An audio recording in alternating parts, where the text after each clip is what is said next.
Gettysburg Address, page 61.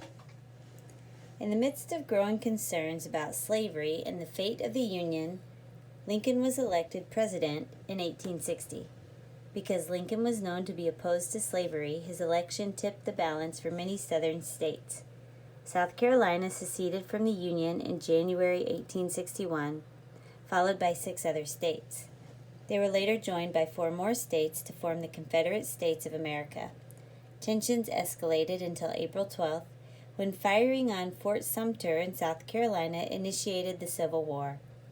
Lincoln delivered the following speech 2 years later on November 19, 1863, at the Soldiers' National Cemetery at Gettysburg, Pennsylvania. The war would continue throughout his presidency. Lincoln was assassinated by John Wilkes Booth on April 14, 1865, less than a week after General Lee surrendered at Appomattox.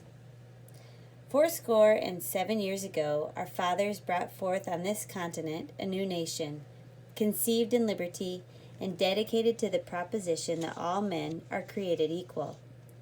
Now we are engaged in a great civil war, testing whether that nation or any nation so conceived and so dedicated can long endure.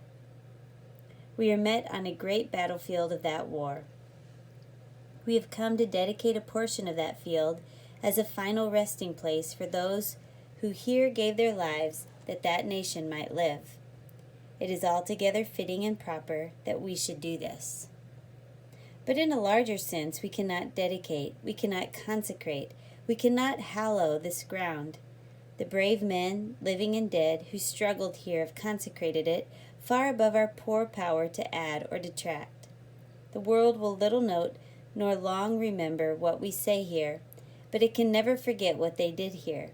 It is for us, the living, rather, to be dedicated here to the unfinished work which they who fought here have thus far so nobly advanced.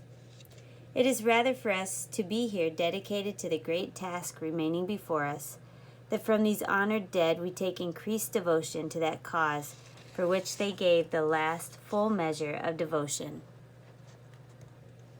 That we here highly resolve that these dead shall not have died in vain, that this nation, under God, shall have a new birth of freedom, and that government of the people, by the people, for the people, shall not perish from the earth.